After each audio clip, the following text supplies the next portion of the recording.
वचन बहुत सिंपल है, हमने बहुत बार सुना है, लेकिन काफ़ी बार हम लोग सिंपल चीज़ें भूल जाते हैं या फिर सिंपल चीज़ों से परमिशन और रेवलेशन देना चाहता है। आज का वचन है, मांगो तो दिया जाएगा या मांगो तो पाओगे। अगर हम मैथ्यू 7:7 और 8 पढ़ते हैं तो लिखा है, मांगो तो तुम्हें दिया जाएगा, ढूंढो तो तुम पाओगे, खटखटाओ तो तुम्हारे लिए खुला जाएगा।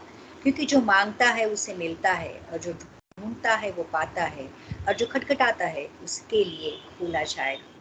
परमेश्वर के राज्य में परमेश्वर ने हमें एक बहुत बड़ी लिबर्टी दी है, बहुत बड़ी आज़ादी दी है कि हम जो चाहे परमेश्वर है और जो चाहे परमेश्वर से पा सकते हैं। हमारा खुदावंद एक ऐसा खुदावंद है जिसने स्वर्ग और पृथ्वी का निर्माण किया है, और वो हमसे ये वादा करता है, और ये वचन है, बेसिकली कलाम है जो हमसे ये कहता है कि जो चाहे मांगो मैं तुम्हें दूंगा। और जब भी जैसे अगर हम सुलेमान राजा के पास आते हैं, मुझे ये कहानी आपको इसलिए बतानी है, कहानी इन द सेंस कि जो सुलेमान राजा के जीवन में हुआ था कि खुदावन उसके पास आके उसको पूछता है कि जैसे अगर हम लोग फर्स्ट किंग चैप्टर का अगर 5वां वचन पढ़ेंगे, 5th वर्स अगर हम पढ़ते तो लिखा है, गिबोन में यहोवा ने रात को स्वप्न के द्वारा सुलेमान को दर्शन देकर कहा, जो कुछ तू चाहे कि मैं तुझे दूं वह मांग। तो आज जैसे न्यू टेस्टामेंट में हमारे लिए परमेश्वर कहता है कि जो चाहे मांगो मैं तुम्हें दूंगा। और एक दिन सुलेमान राजा के सपनों में आकर परमेश्वर उससे उसको कहता है कि जो चाहे मांग ले। जब लेकिन यहाँ पे जब परमेश्वर हमें कोई स्वतंत्रता देता है तो हमेशा ध्यान रखना, जब भी तेरी वहाँ जहाँ पे आज़ादी होती है वहाँ पे एक रिस्पॉन्सिबिलिटी आती है, क्योंकि परमेश्वर जो कुछ भी हम मांगते हैं वो क्या मांगते हैं वो देखना चाहता है, उसके पीछे का मोटिव देखना चाहता है।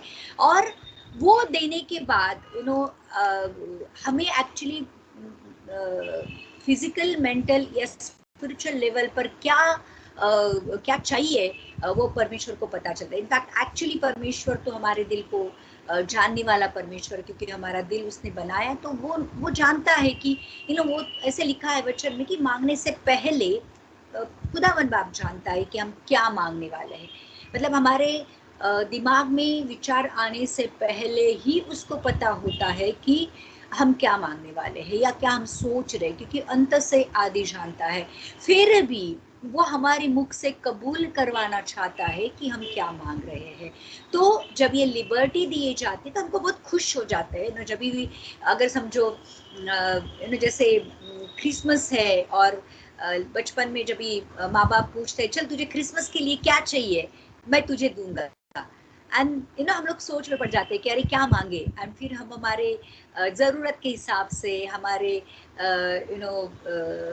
जो चाहिए वो हम लोग हमारे माँ बाप से मांगते थे। लेकिन उसके पीछे का मोटिव भी पता चलता है। कोई खिलौना मांगेगा, कोई किताबें मांगेगा, कोई अच्छी ड्रेस मांगेगा।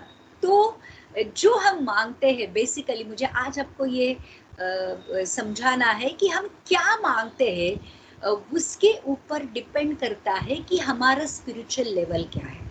जैसे अगर हम जो मटेरियल चीज़ें हैं, जैसे पैसा, प्रॉपर्टी, नाम, गाड़ी, बंगला, व्हाटएवर ऑल दिस, अगर हम लोग आज भी परमेश्वर से ये मांगते हैं कि मुझे वो भौतिक चीज़ें दे, मुझे घर चाहिए मेरा अपना, मुझे अच्छी नौकरी चाहिए, मेरी शादी होनी चाहिए, these are needed. I am not denying that thing कि मैं वो नहीं बोल रही हूँ कि वो चीज़ें ज़रूरत वाली नहीं है। डेफिनेटली वो ज़रूरत वाली है। लेकिन हमारा एक स्पिरिचुअल लॉ ये कहता है कि जब हम स्पिरिचुअल चीज़ें मांगते हैं, फिजिकल रेम हमारे पीछे दौड़ता हुआ आता है। और जब आते हम जैसे मैं आज सुलेमान राजा की बात कर रही हूँ, तो उसके सपने में आकर खुदावन कहता है कि पूछता है कि तुझे जो चाहिए वो मांग, मैं तुझे दूंगा। और फिर देखो सुलेमान राजा क्या कहता है, अगर हम फर्स्ट किंग्स 3:9 से पढ़ेंगे तो वो कहता कि तू अपने दास को अपनी प्रजा का न्याय करने के लिए समझने की ऐसी शक्ति दे कि मैं भले बुरे को परख सकूं, क्योंकि कौन ऐसा है कि तेरी इतनी बड़ी प्रजा का न्याय कर सके। तो सुलेमान राजा बाकी भौतिक चीजें नहीं मांगता है, वो बोलता है मुझे बुद्धि चाहिए, मुझे ज्ञान चाहिए, मुझे समझ चाहिए। जो तूने एम्पायर मुझे दिया है, ये जो बहुत बड़ा राज्य दिया है, इतने सारे लोग तूने मुझे दिए हैं, उनके ऊपर कैसे रूल करना है, उनको कैसे अच्छे से रखना है, उसके लिए मुझे तेरी बुद्धि और ज्ञान की जरूरत है। और फिर देखो खुदावंद बाप क्या कहता है, और इस बात से प्रभु प्रसन्न हुआ कि सुलेमान ने ऐसा वरदान मांगा। तब परमेश्वर ने उससे कहा, इसलिए कि तूने ये वरदान मांगा है और न तो दीर्घायु और न धन और न अपने शत्रुओं का नाश मांगा है, परंतु समझने के लिए विवेक का वरदान मांगा है। इसलिए सुन, मैं तेरे वचन के अनुसार करता हूँ, तुझे बुद्धि और विवेक से भरा मन देता हूँ, यहाँ तक कि तेरे समान न तो पहले से कोई तुझसे पहले कोई कभी हुआ और न बाद में कभी होगा। फिर जो तूने नहीं मांगा अर्थात धन और महिमा, वह भी मैं तुझे यहाँ तक देता हूँ कि तेरे जीवन भर कोई राजा तेरे तुल्य ना होगा। और लिखा है, यदि तू अपने पिता दाऊद के समान मेरे मार्गों पर चलता हुआ मेरी विधि और आज्ञाओं को मानता रहेगा, तो मैं तेरी आयु को बढ़ाऊंगा। तो यहाँ पे जब सुलेमान राजा पर खुदावन को बुद्धि और ज्ञान मांगता है तो प्रभु प्रसन्न होता है। लिखा है कि खुदावन खुश हो गया। तो हम जो मांगते हैं उसके ऊपर ये भी डिपेंड करता है कि क्या हमारा खुदावन खुश होता है या नाराज होता है। ये चीजें हैं। तो फिर आगे लिखा है कि तूने ना खुदावन ये कहता है कि तूने तेरे लिए ना दीर्घायु मांगा, मतलब एक लॉन्ग लाइफ को नहीं मांगा, ना तूने धन को मांगा, ना तूने प्रॉपर्टी को मांगा, और ना तूने अपने शत्रुओं का नाश को मांगा या शत्रुओं को खत्म करने का वर मांगा, लेकिन तूने ये मांगा कि ऐसा वरदान दे, ऐसी समझ दे, ऐसी बुद्धि दे कि जिसके अनुसार या जिसका इस्तेमाल कर मैं एक अच्छा राजा बन सकूं। तो फिर खुदावन बाप ये कहता है कि तेरे अनुसार तो मैं करता हूँ, तुझे मैं समझ, बुद्धि, ज्ञान, supernatural wisdom, understanding and knowledge तो देता ही देता हूँ, लेकिन मैं तुझे एक ऐसा आशीष देता हूँ कि तू एक ऐसा राजा बनेगा कि तेरे पहले भी कोई नहीं बना होगा और तेरे बाद में भी कोई नहीं बनेगा। और फिर लिखा है कि जो तूने नहीं मांगा मैं वो भी तुझे दूंगा। मतलब तूने, परमेश्वर इतना खुश हो जाता है कि उसको कहता है कि तूने धन दौलत नहीं मांगी है ना, मैं तुझे धन दौलत भी दूंगा। तूने धन महिमा नहीं मांगा, मैं वो तुझे दूंगा। और फिर वो कहता है कि दाऊद राजा के समान तेरे बाप के समान, जैसे वो मेरे दाऊद राजा जैसे मार्गों पर चला था और मेरी आज्ञाओं को मान रहा था, अगर ऐसे तू चलेगा तो मैं तेरी आयु को बढ़ाऊंगा। तो जब हम ये वचन सुनकर जब खुश हो जाते हैं कि अरे परमेश्वर खुदावन कहता है कि मांगो तो दिया जाएगा, मांगो तो दिया जाएगा, तो जो कुछ भी मैं मांगूंगा परमेश्वर या खुदावन मुझे देगा। लेकिन उसके पीछे की जो रिस्पॉन्सिबिलिटी है या उसके पीछे की जो मोटिव है, परमेश्वर हमेशा जानता है, और फिर उसके अनुसार वो खुशी से देता है या फिर देना है करके देता है, या उसके वचन में उसने कहा है कि मांगो तो दिया जाएगा, तो फिर वो देता है। और इसलिए वचन ये कहता है कि परमेश्वर का राज्य और उसकी धार्मिकता की खोज करो तो बाकी सारी चीजें तुम्हें दी जाएगी। मतलब जब हम स्पिरिचुअल चीजों के पीछे दौड़ते हैं या स्पिरिचुअल चीजें मांगते हैं तो परमेश्वर फिजिकल रेन को उसके पीछे दौड़ाता है। जैसे यीशु मसीह जब इस दुनिया में आया था, यीशु मसीह के पास ना क्रेडिट कार्ड था, ना डेबिट कार्ड था, ना वॉलेट था, ना सोना था, ना चांदी था, ना कहीं पे उसके नाम पे कोई प्रॉपर्टी जमा थी, लेकिन उसको कभी ऐसी फिक्र नहीं हुई थी कि मैं क्या खाऊंगा, मैं क्या पीऊंगा, मैं कहाँ रहूंगा, मेरे कपड़े कहाँ से आएंगे, मेरा मेरा खाने पीने का खर्चा कहाँ से आएगा। He was never worried about that, because उसके पास एक ऐसे वचन थे या उसके पास ऐसे सामर्थ्य थी कि उसको मालूम था कि जो कुछ भी मैं बोलूंगा वो वाला है। तो उसकी लाइफ जो टेंशन फ्री लाइफ उसने जी थी, वैसे ही लाइफ जीने के लिए परमेश्वर ने हमें बनाया है।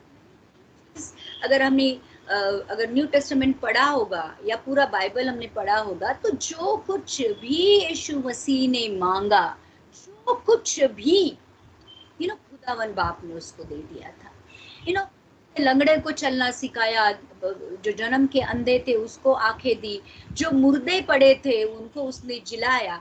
तो जो कुछ भी यीशु मसीह ने मांगा वो उसके लिए दिया गया। क्या आज हम ये एज अ मसीह कह सकते हैं कि मुझे जो कुछ भी मैं परमेश्वर से मांगूंगा मुझे परमेश्वर से मिलेगा? क्योंकि जो कुछ भी यीशु ने मांगा था, अगर आप नोटिस करोगे, यीशु मसीह ने कभी भी खुद के लिए कुछ नहीं मांगा था। अगर शुरू से लेकर अंत तक सिर्फ एक ही बार उसने ये प्रार्थना की थी गत्समनी बाग में।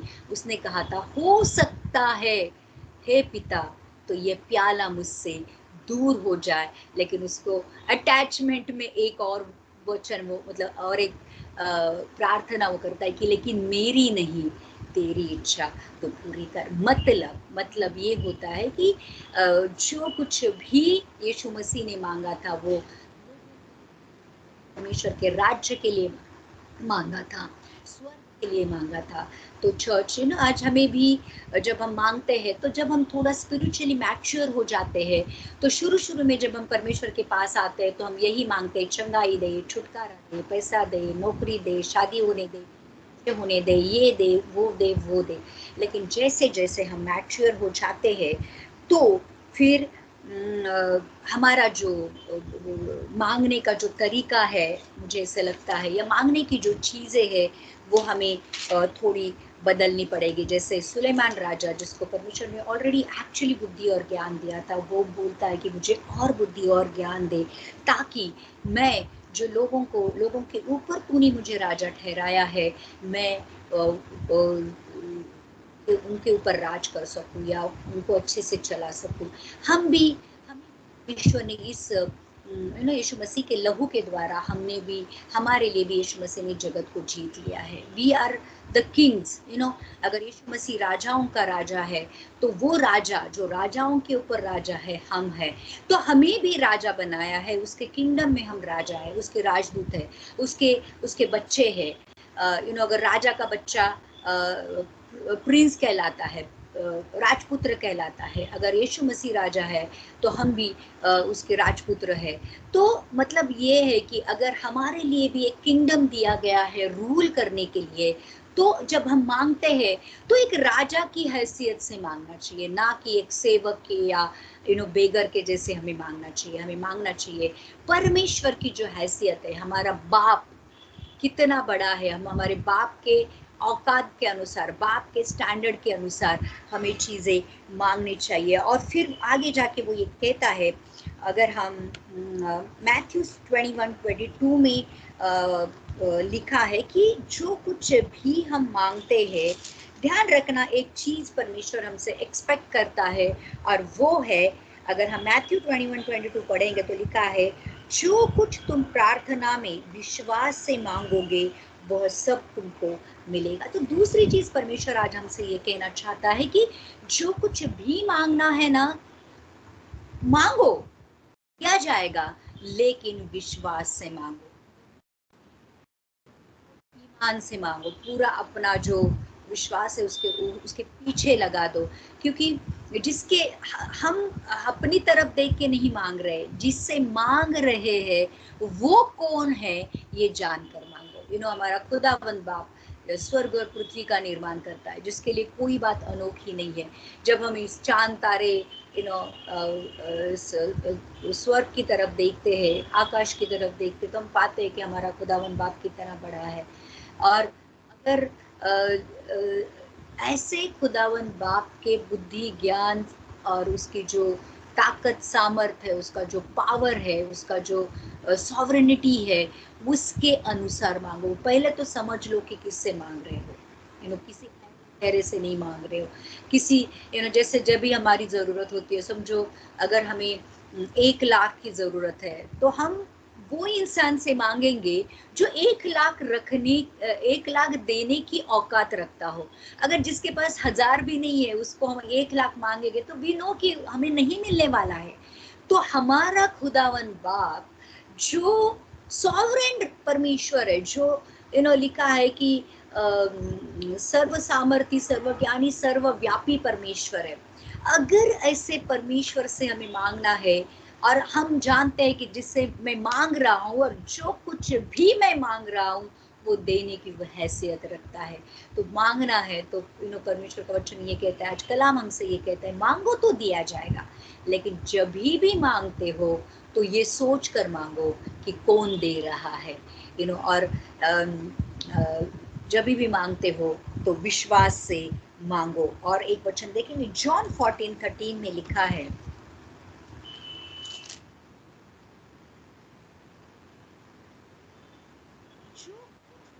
मेरे नाम से मांगोगे वही मैं करूंगा कि पुत्र के द्वारा पिता की महिमा हो। तो पहली बात, मांगो तो दिया जाएगा। दूसरी बात, विश्वास से मांगो, ईमान से मांगो। और तीसरी बात, किसके नाम से मांगना है। जब भी हम कोई भी प्रार्थना करते तो हम कहते कि यीशु के नाम से।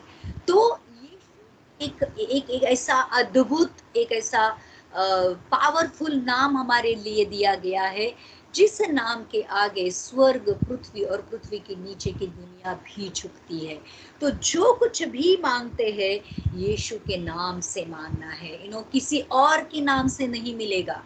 किसी कितना भी बड़ा नाम इस दुनिया में क्यों ना हो, किसी का भी उस नाम से नहीं मिलेगा। लेकिन जो कोई प्रार्थना छोटी सी छोटी या बड़ी सी बड़ी हम करते हैं, उसके पीछे जब हम पिता से मांगते कि पिता तेरे पुत्र यीशु मसीह के नाम से तू मुझे दे, तो जब भी यीशु का नाम हमारी प्रार्थना में मेंशन होता है, जब भी खुदावन बाप अपने अपने बेटे का नाम सुनता है, हमारी प्रार्थना के आखिर में उसके लिए एक ऑब्लिगेशन हो जाता है कि इन्होंने यीशु मसीह के नाम से मांगा है, अब इन्हें देना पड़ेगा। तो जो भी मांगते हो यीशु मसीह के नाम से मांगो और फिर वो हमें दे देता है।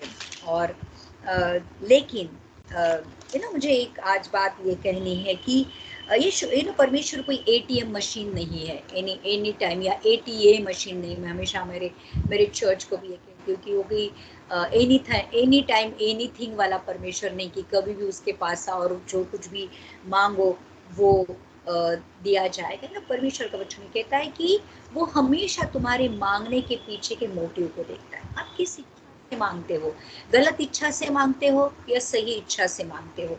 कभी कभी हम मेरे चर्च में एक इंसान आता था जो बहुत दिन से बोल रहा था कि पास्टर मेरे लिए प्रार्थना करो, मुझे गाड़ी लेनी है, मुझे मतलब रिक्शा लेनी है, मुझे रिक्शा चलानी है ताकि मैं मेरे घर को चला सकूं। और हम लोगों ने उसके लिए प्रार्थना की और ऐसा हो गया कि उसको एक नहीं 2 रिक्शा मिल गया। सुपरनैचुरली परमेश्वर ने उसको 2 रिक्शा दे दिया। एंड देन वो 2 रिक्शा चलाने में इतना बिजी हो गया कि फिर वापस उसने कभी चर्च का मुंह नहीं देखा। फिर कभी कभी लोग बोलते हैं कि परमेश्वर मेरी शादी होने दे, मुझे मेरी शादी करा दे, और फिर उस इंसान इतना मशगूल हो जाता है, इतना बिजी हो जाता है अपनी बीवी को के चक्कर में कि फिर जो परमेश्वर ने उसको बीवी दी है उसको ही भूल जाता है। या फिर कोई बच्चे को मांगता है और फिर बच्चा मिलने के बाद इतना इंसान खुश हो जाता है कि उस बच्चे के पालन पोषण में, उसको बड़ा करने के चक्कर में वो जिसने वो बच्चा दिया है वो खुदावन बाप को भी भूल जाता है। तो ऐसी जब हम मांगते हैं कि जिसकी वजह से हम हमारे देने वालों को ही भूल जाए, तो उसका क्या मतलब है। तो मैं तो कहती हूँ कि परमेश्वर मेरे जीवन में बहुत ज्यादा प्रॉब्लम दे, बहुत ज्यादा तकलीफें दे, ताकि वो तकलीफों से दूर, उस तकलीफों से निकलने के लिए मैं हमेशा तेरे साथ कनेक्टेड रहूं। और इसलिए यूहन्ना जॉन में कलाम ये कहता है कि यदि तुम मुझ में बने रहो और मेरा वचन तुम में बना रहे, तो जो चाहो मांगो वो तुम्हारे लिए हो जाएगा। तो कलाम ये कहता है कि मेरा कलाम तुम में जब बना रहता है और तुम मुझ में बने रहते हो, तो जो कुछ भी हम मांगते हैं हमारे लिए दिया जाता है। देखो, ये एक बहुत पावरफुल कलाम है, एक बहुत पावरफुल वर्ड परमेश्वर हमें देता है कि मेरा वचन तुम्हारे अंदर बना रहे। देखो, जब हम हमारे अंदर जो कुछ भी बना रहता है वही हमारे मुख से बाहर आता है, क्योंकि out of the abundance of your heart the mouth speaks, ऐसे लिखा है कि जो कुछ भी तुम्हारे दिल में होता है वो तुम्हारी जुबान के ऊपर होता है।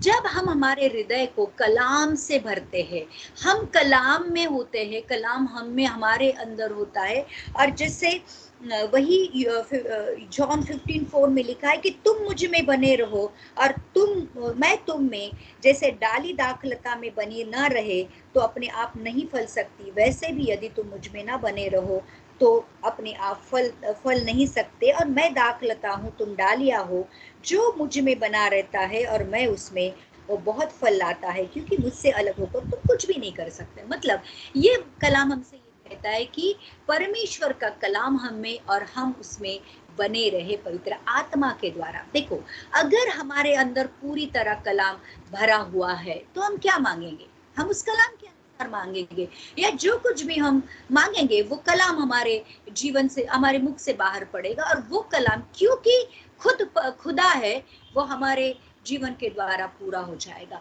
तो जब भी हम मांगते हैं तो हमें कलाम के अनुसार मांगना है। परमेश्वर की इच्छा को, परमेश्वर मुझसे क्या चाहता है, ये कलाम के द्वारा जानकर पवित्र आत्मा के द्वारा मांगना है। तो यहाँ पे लिखा है कि अगर कलाम मुझ में भरा हुआ है, जैसे दाऊद राजा कहता है कि तेरा कलाम मैंने मेरे दिल के अंदर छुपा के रखा है ताकि मैं तेरे विरुद्ध पाप ना कर सकूं। तो ये जो कलाम हमारे अंदर रहता है वो हमेशा हमें पाप से और बुरी चीजों से दूर रखता है। तो जब ये बुरी चीजें या जो पाप हमारे जीवन से दूर रहता है, तो जो कुछ भी हम मांगते हैं ये खुदा की इच्छा के अनुसार मांगते हैं। जो खुदा की जैसे अगर पवित्र आत्मा भी, पाक रूह भी हमारे लिए इसलिए दी है कि पाक रूह हमें परमेश्वर की जो इच्छा है हमारे ऊपर प्रकट करता है। देखो, अगर हम फर्स्ट करंथियंस 2:10 पढ़ेंगे तो लिखा है, परमेश्वर ने उनको अपने आत्मा के द्वारा हम पर प्रकट किया, क्योंकि आत्मा सब बातें वरन परमेश्वर की गूढ़ बातें भी जानता है। तो परमेश्वर ने अगर हमें ये लिबर्टी दी है कि जो चाहे मांगो, लेकिन कलाम ये भी कहता है कि मेरा कलाम तुम में बना रहे। और दूसरी बात परमेश्वर ने ये की कि उसका पाक रूह हमारे अंदर डाला है। अब पाक रूह और कलाम दोनों पाक चीजें हमारे अंदर है, तो हम ऐसी चीजें कभी नहीं मांगेंगे जो हमारे लिए गलत हो।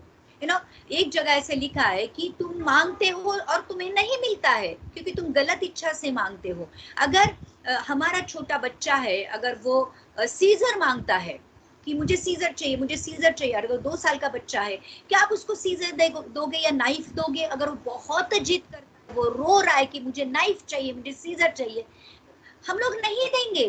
क्यों नहीं देंगे? क्योंकि हमें मालूम है वो उसके साथ वो खुद को हर्ट करेगा। वैसे ही खुदावन बाप जानता है कि हमें क्या मांगना है। वो चाहता है कि तुम्हारे लिए क्या अच्छा है मैं बेहतर जानता हूं तुमसे भी ज्यादा, क्योंकि वो हमारे जीवन का मैन्युफैक्चरर है। तो मैन्युफैक्चरर को मालूम है कि जो प्रोडक्ट उसने बनाया है क्या बुरा है। तो जब हम मैन्युफैक्चरर को ही बोलते हैं कि हे मैन्युफैक्चरर, तू हमारे लिए जो कुछ भी जरूरत की चीजें हैं वो दे दे, तो परमेश्वर उसके योजना के अनुसार, उसके प्लान्स के अनुसार, उसके बुद्धि के अनुसार, उसके जो पावर है, जो हैसियत वो रखता है, जो स्टैंडर्ड वो रखता है, उसके अनुसार हमें देता है। इसलिए हमेशा जैसे कहा कि मेरी नहीं तेरी इच्छा पूरी होने दे। काफी बार ऐसे होता है कि हम जैसे परमेश्वर हमें पूरा सागर देना चाहता है और हम चम्मच लेकर जाते हैं। परमेश्वर चाहता है कि हमें बहुत कुछ दे, बहुत कुछ दे, और हम मांगते हैं इतना सा छोटा सा एक चम्मच भर के। तो जब हम परमेश्वर की इच्छा के अनुसार मांगते हैं कलाम के अनुसार मांगते हैं या जो पाक रूह हमारे अंदर डाली गई है उसके अनुसार मांगते हैं, एक्चुअली हम परमेश्वर के बेटे के अनुसार मांगते हैं। पहले हम भिखारी थे। जब भी हम परमेश्वर खुदावन में आने से पहले या हमारा उद्धार होने से पहले, हमारा साल्वेशन होने से पहले हम भिखारी की तरह थे और हम लोग ऐसी छोटी मोटी चीज़ों को मांगते थे। लेकिन उद्धार होने के बाद हमने जाना है कि हमारा बाप कौन है, हमारा असली बाप कौन है, जो हमारे हमको जिसने बनाया वो कौन है और वो कितना बड़ा है। उसका एम्परर कितना बड़ा है, वो कितना बड़ा राजा है, वो कितना बड़ा पावरफुल या जिसको कहते हैं कि सामर्थ्यशाली खुदावन है।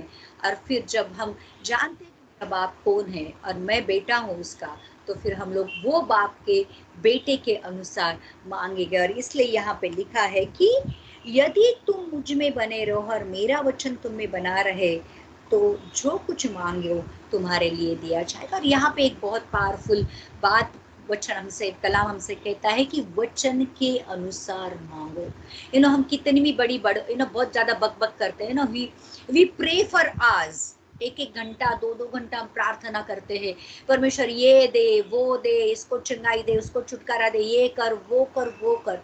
लेकिन एक चीज अगर हम लोग जानेंगे कि जो कोई भी कलाम के अनुसार मांगता है, जैसे कोई बीमार है और कहता है कि यीशु मसीह तेरे कोड़े खाने से मुझे चंगाई मिली है, वो चंगाई मैं मेरे मुंह से कबूल करता हूँ, वो चंगाई जो तूने तेरे कलाम में लिखी है कि यीशु के कोड़े खाने से मुझे चंगाई मिली है, और तेरा कलाम जीवित है, प्रबल है, हर एक दुधारी तलवार से भी चौका है, जो बोलता है वो करता है। और अब मैं चाहता हूँ कि तेरा कलाम ये कहता है कि तेरे कोड़े खाने से मुझे चंगाई मिली है, आज वो कलाम मेरे जीवन में पूरा होने दे। तेरा कलाम मेरे शरीर को, मेरे मांसपेशी, मेरे हड्डी को भेदने दे, और जिस काम के लिए मैंने भेजा है वो काम मेरे उस बीमारी में करने दे। और जैसे तूने कहा है कि तूने मुझे ऑलरेडी चंगा कर दिया है तेरे कोड़े खाने से, उस क्रूस पर 2000 साल पहले, आज मैं वही मांगता हूँ कि वो चंगाई मुझे मिले। और देखो फिर हमें तुरंत चंगाई मिलती, क्योंकि अब हमने, परमेश्वर ने जो भी वचन बोला है, कहा है, वादा किया है, उसके अनुसार जब हम मांगते हैं खुदावन बाप को, फिर वो he has to give, because he cannot deny his word, because word is, ये जो वर्ड कलाम है ये कभी भी ना हिलने वाला है। लिखा है कि स्वर्ग और पृथ्वी हिल जाएगी लेकिन एक कलाम कभी नहीं हिलेगा, या फिर जो बोलता है वो करना पड़ता है। तो जब भी हम, इसलिए यहाँ पे लिखा है कि यदि तुम वचन में मुझ में बने रहो और मेरा वचन, मेरा कलाम तुम में बना रहे, तो जो कुछ भी हम कलाम के अनुसार मांगते हैं। इसलिए बहुत बड़ी प्रार्थना करने की जरूरत नहीं है। जब भी हम स्पेसिफिक सिचुएशन के लिए वर्ड लेके, कलाम लेकर प्रार्थना करते हैं, वो वचन सुना जाता है। क्योंकि फिर जैसे ही पाक रूह कलाम को सुनता है, वो तुरंत अलर्ट हो जाता है, क्योंकि पाक रूह हमेशा कलाम की भाषा को समझता है, क्योंकि पाक रूह और कलाम मिलकर काम करते हैं हमेशा। अगर हम देखेंगे कि कलाम अकेला काम नहीं कर सकता, पाक रूह अकेला काम नहीं कर सकता, लेकिन जब वो दोनों मिलकर काम करते हैं, वो सब कुछ बदल देते हैं। जो पृथ्वी, आदि में लिखा है कि आदि में परमेश्वर ने स्वर्ग और पृथ्वी का निर्माण किया। पृथ्वी बेडौल थी, सुनसान थी, और उसके ऊपर अंधियारा छाया हुआ था, लेकिन पाक रूह उसके ऊपर तैर रही थी, और वचन आया उजाला हो, और उजाला हो गया। तो जब भी जो पाक रूह हमारे अंदर डाला गया है, जब वो कलाम को सुनता है, वो पूरा करने के लिए दौड़ता है। तो ध्यान रखना, जब वो कलाम हमारे अंदर होता है और जब हम कलाम के अनुसार मांगते हैं, तो वो हमारे लिए दिया जाता है। तो काफी बार ये होता है कि हमें क्या मांगना है इसकी अकल ही नहीं होती है, हम कुछ भी मांगते हैं।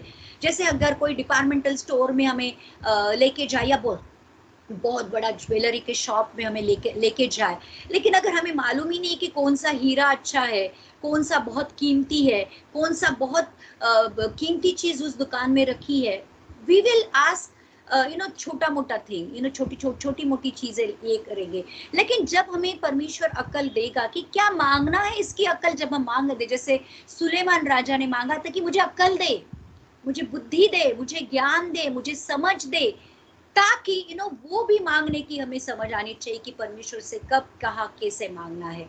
तो जब हम परमेश्वर की इच्छा के अनुसार मांगते हैं, परमेश्वर हमें बहुत बड़ी चीजें देना चाहता है। जैसे ये जैसे हम कर फर्स्ट करंती 2:9 में लिखा है कि आंखों ने देखा नहीं होगा, कानों ने सुना नहीं होगा, किसी के जहन में नहीं आया होगा, ऐसी चीजें परमेश्वर ने अपने प्रेम करने वालों के लिए तैयार करके रखी है। इट्स ऑलरेडी रखी हुई है। इफिशियंस 1:3 में लिखा है कि सारी स्वर्गीय आशीषें प्रभु यीशु मसीह में स्वर्गीय स्थानों में हमारे लिए ऑलरेडी रखी हुई है। अब जो कुछ भी हमारे लिए स्टोर करके रखा है स्वर्ग में, हमें कैश करना है प्रार्थना द्वारा। मांगना है मतलब क्या मांगना है कि जो कुछ भी परमेश्वर हमें देना चाहता है, हमें उसकी इच्छा के अनुसार जो स्टोर हाउस में स्वर्ग में रखा है, हमें प्रार्थना और विश्वास के अनुसार मांगना है और कैश करना है। तो हमें ये भी अकल होनी चाहिए या ये बुद्धि होनी चाहिए कि परमेश्वर ने मेरे लिए क्या रखा है। Let me find out first what God wants me to ask, या क्या परमेश्वर ने मेरे लिए रखा है। when we will know कि what he has stored for us, when we will ask it according to his will, according to his time, he will give us। तो परमेश्वर ने बहुत बहुत बड़ी स्वर्गीय आशीषें, आत्मिक आशीषें स्वर्गीय स्थानों में यीशु मसीह में रखी हुई है। अब हमें ये बुद्धि और ज्ञान होना चाहिए कि कब कैसे वो आशीषों को कैश करना है। आज परमेश्वर हमसे खुदावन बाप यही चाहता है कि उसके इच्छा के अनुसार हमें मांगना, और उसकी इच्छा ये होती है, उसके कलाम में वो लिखी हुई होती है। पाक रूह उसके वो हमारे ऊपर प्रकट करता है, वो हमें हमारे ऊपर जाहिर करता है कि कब क्या मांगना है। और जब हम परमेश्वर की इच्छा के अनुसार मांगते हैं, वो हमें ज़रूर देता है। तो ये क्या मांगना है इसका भी हमें ज्ञान होना चाहिए। और जॉन 15:16 में लिखा है कि तुमने मुझे नहीं चुना परंतु मैंने तुम्हें चुना है और तुम्हें नियुक्त किया है कि तुम जाकर फल लाओ और तुम्हारा फल बना रहे, कि तुम मेरे नाम से जो कुछ भी पिता से मांगो वो तुम्हें दिया। तो हमें ये समझना चाहिए कि खुदावंद बाप सब कुछ बनाने से पहले हमें यीशु मसीह ने चुना है। अब हम उसके बच्चे बनते हैं तो उसके बच्चे के अनुसार हमें मांगना है। तो आज कलाम ये कहता है मांगो तो दिया जाएगा, लेकिन क्या मांगना है ये हमारे ऊपर डिपेंड करता है। और हम जो मांगते हैं उसके अनुसार हम स्पिरिचुअल के कौन से रेम में है, कौन सी स्पिरिचुअल में कितने मैच्योर है या कितने इमैच्योर है, उससे मालूम पड़ता है। तो जब भी मांगते हो स्पिरिचुअल चीज़ों को मांगो, ताकि जो मटेरियल चीज़ें हैं तुम्हारे पीछे दौड़ती हुई आए। इस कलाम के द्वारा प्रभु आपसे आपको आशीषित करे। आमीन।